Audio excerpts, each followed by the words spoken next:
you still want to go hunting with Dave, huh?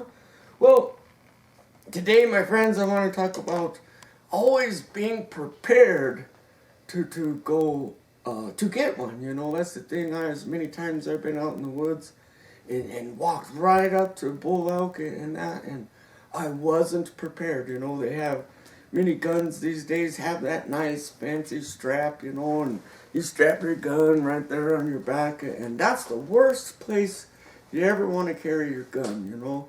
And so today I want to encourage you, if you're a smoker or that, you know, like me, don't worry about those things, you know. I've been out there, I remember one time I was sitting there and hunting all day long, no smoking, right? No smoking, can't smoke. And I found this nice little draw, and it was so beautiful and nice. I whipped me out a cigarette, you know. I haven't seen nothing all day. It's now 10 or so o'clock in the morning, you know, and everybody thinks they're going to see elk first thing in the morning. And I want to tell you that's a lie. And in fact, if you're out there crunching around in the woods at 5 o'clock in the morning, and when the sun rises at 7, you actually end up scaring all the elk, and you never even see them. I found out it's better to sleep in and enjoy yourself, you know, get up around 8 o'clock, and then head out. And everybody else is heading back to camp for breakfast, you know, and you're on your way out. But here I am, I'm sitting there, it's puffing me up a cigarette, you know, and smoke that whole cigarette, throw it out, and then I was in this valley, you know, and so I go walk up to the top of the hill, and sure enough, man, I'm standing there 25 yards eye to eye with the 6-point bull. But my gun was on my back.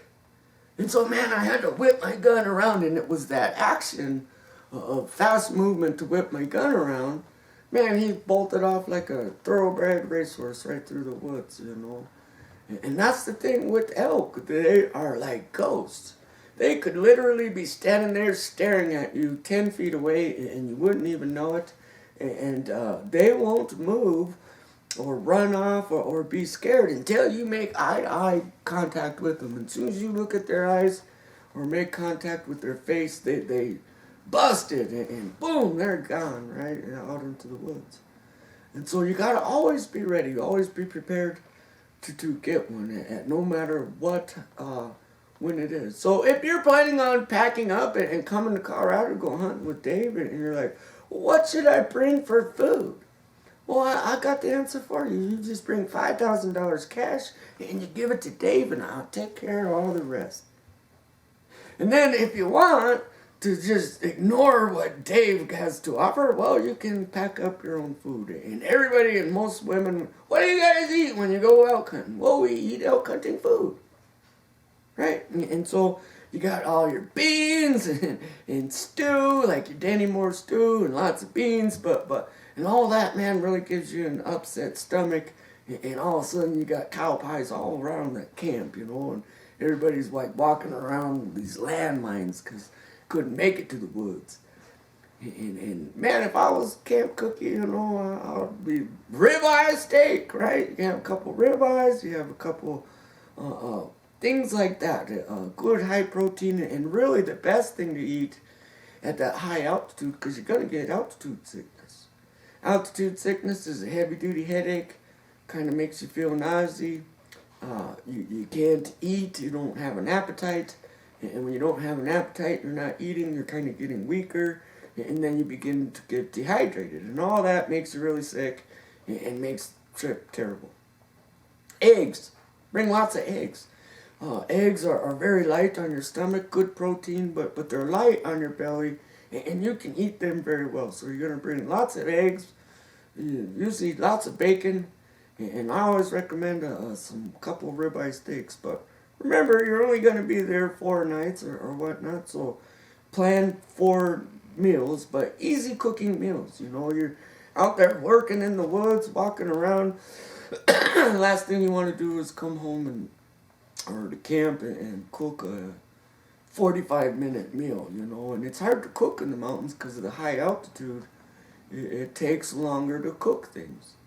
And so keep that in mind. Another great option is cup of noodles. You know, you get a little cup of noodles, put some hot water in there, and poof, you got a meal in a few minutes.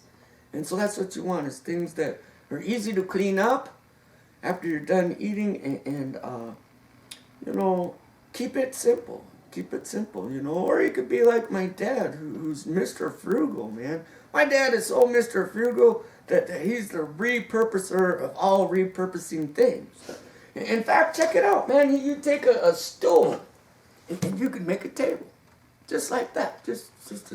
That's what you can do if you were frugal and frugal to the bone.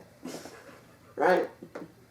Now, if you want to enjoy your trip and be treated as though you were living the life and you were on top of the world, sitting there on top of the Rocky Mountains, don't forget that you know, a good meal always is sets you for a good day, right?